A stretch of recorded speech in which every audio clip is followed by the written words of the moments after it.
करूँगा। एक बार डॉक्टर भी कह देते हैं कि अब हमारे हाथ में नहीं है, अब उसके हाथ में। बोलो सही है? मतलब डॉक्टर को भी मालूम है कि एक बड़ा डॉक्टर और बैठा हुआ है, एक और बैठा,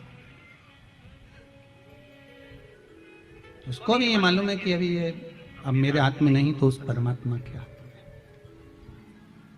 देवऋषि नारद ने कहा इस बेटी का जो भाग्य है ये बड़ा विचित्र है।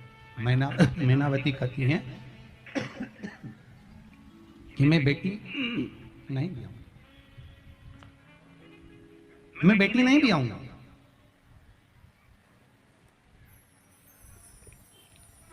पर हिमालय राज कहते हैं कि अगर बेटी के भाग्य में ये सब कुछ लिखा है तो कोई टाल नहीं सकता। एक निवेदन आप सबसे करेंगे, दुख है ना थोड़ा सा अगर आपके जीवन में, शिव जी को आप जल चढ़ाना चालू कर दीजिए। शंकर भगवान को आप जल चढ़ाना प्रारंभ कर दो। अगर दुख है ना जीवन में, शिव जी को जल चढ़ाना प्रारंभ कर दीजिए। और एक निवेदन और करेंगे, अगर दुख समाप्त ही नहीं हो रहा है, कोई बीमारी एक पूरी होती है दूसरी लग जाती है, दूसरी बीमारी पूरी होती है तीसरी लग जाती है, तीसरी बीमारी पूरी होती है चौथी लग जाती है, कुछ प्रॉब्लम चली रही है, तो एक जल के पात्र में जल लीजिए, कलश लोटा पानी का भर लीजिए और उस पात्र में चावल के 2 दाने डाल लीजिए, अक्षत के 2 दाने डाल।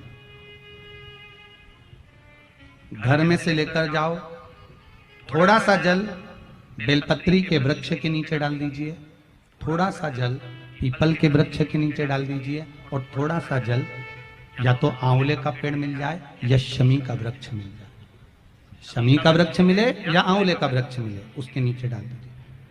3 जगह पर अगर कोई बीमारी ऐसी हो गई कि वो समाप्त नहीं हो रही, बड़ी बड़ी तकलीफ, मतलब एक बार दवाई अगर चालू हो गई तो दवाई बंद ही नहीं हो रही है, तो उसके लिए आपको 3 जगह पर जल चढ़ाना प्रारंभ कर दो। मात्र 1 हफ्ते से ज्यादा चढ़ाना भी नहीं पड़ेगा।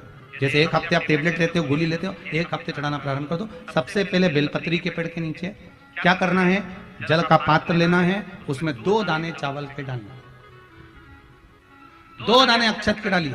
पहले बेलपत्री के पेड़ के नीचे जाओ, वहां जल चढ़ाओ, फिर जाइए पीपल के वृक्ष के नीचे, वहां जल चढ़ाइए, आखिरी में या तो शमी के नीचे या फिर आंवले के नीचे, इन दोनों में से कोई एक वृक्ष जिसके नीचे। पर 1 हफ्ते अगर आपने आंवले में चढ़ाया है तो आंवले में ही चढ़ाना, शमी में चढ़ाया है तो शमी में चढ़ाना, ये बदल के मत चढ़ाना कि आज मैं शमी में चढ़ा देती हूँ कल आंवले में चढ़ा दूंगी, ऐसा नहीं।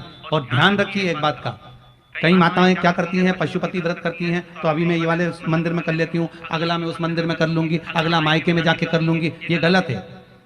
अगर पशुपति नाथ का व्रत कर रहे हो तो एक ही मंदिर में करना है, मंदिर नहीं बदलना। आई होप आपको ये वीडियो अच्छा लगा होगा। ऐसे वीडियो को देखने के लिए मेरे चैनल को लाइक करें, सब्सक्राइब करें तथा बेल आइकन पर क्लिक करें और कमेंट करें। जय श्री महाकाल, हर हर महादेव, श्री शिवाय नमस्तुभ्यम।